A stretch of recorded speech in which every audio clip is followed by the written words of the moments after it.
Ouais, excusez-nous pour le retard. Ah, pour le retard, désolé. Je sais pas ce que j'ai là qui a activé.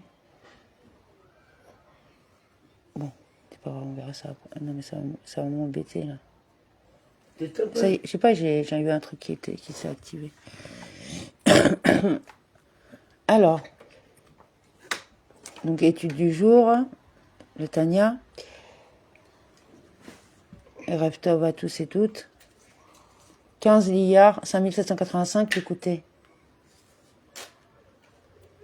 Amarim, chapitre 48, suite. Or, le détail des contractions, comment et quoi?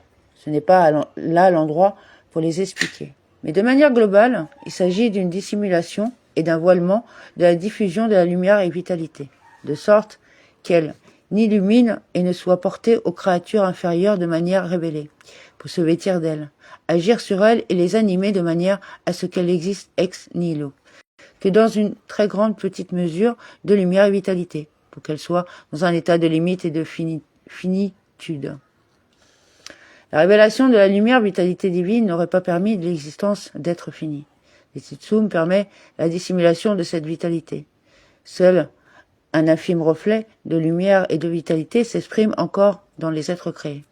Il s'agit là d'un infime reflet qui se révèle en eux suite au Tzimtzum, qui n'est vraiment compté comme rien par rapport à la radiance sans fin ni limite qui précède le Tzimtzum.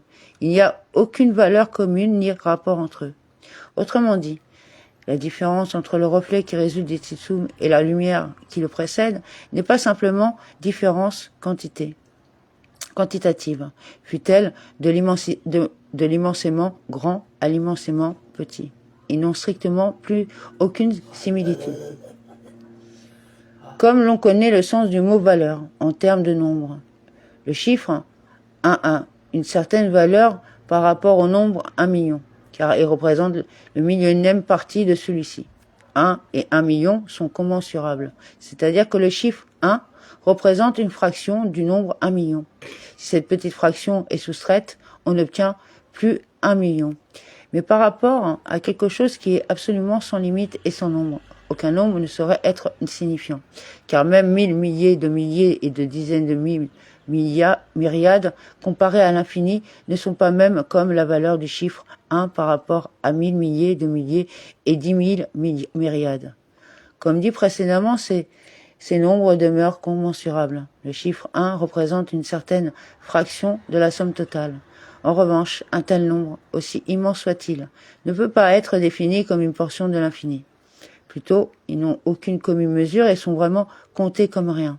De la même façon, vraiment, cet infime reflet produit du Tzimtzum qui se revêt des mondes supérieurs et inférieurs afin d'influer sur eux et de les animer est totalement insignifiant par rapport à la lumière enfouie et voilée laquelle relève de l'infini.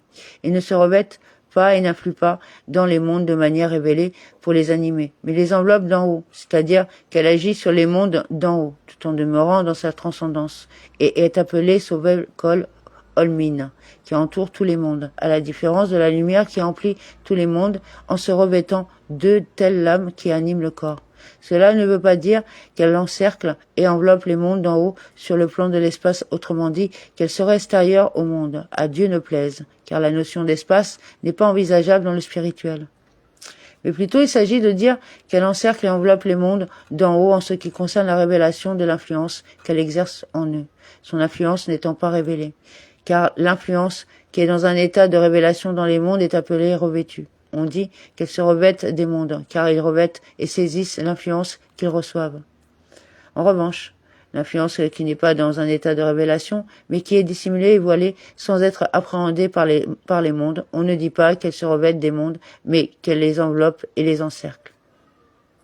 C'est pourquoi, dès lors que les mondes relèvent de la limite de la finitude, l'influence de l'infini, lumière, ne se revêt pas dans un état de révélation. Seul un infime reflet, extrêmement contracté, se revêt et brille en eux de manière révélée. Seulement dans la mesure nécessaire pour les animer dans un état de limitation et de finitude. La révélation est nécessaire pour donner vie aux êtres et au monde créé. mais seul un infime reflet de la lumière infinie doit être révélé pour que leur existence de monde et d'être fini soit possible. Mais l'essentiel de la lumière qui n'est pas contractée tant que cela est appelé Makif, qui enveloppe, et Sovev, qui entoure, dès lors que son influence n'est pas révélée à l'intérieur des mondes, puisqu'il relève de la limite et de la finitude. Cette lumière infinie demeure donc dissimulée. À ce titre, elle est désignée comme une lumière qui entoure, c'est-à-dire qu'elle agit sur les mondes sans y être perçue. Rabbi Gino Zalman va à présent illustrer cette idée à l'aide d'un exemple. Le sol terrestre est composé d'éléments inertes et de végétaux, les deux niveaux inférieurs de la classification traditionnelle, inerte, végétal, animal et humain. Et la vitalité divine ne s'y trouve révélée qu'à un infime degré. Pourtant, l'écriture infime affirme clairement que la terre est emplie de la gloire divine, c'est-à-dire de son infinie lumière. C'est donc que cette lumière y est présente de manière cachée, enveloppante, pour reprendre la terminologie de la chassidoute qui va être explicitée. Amen.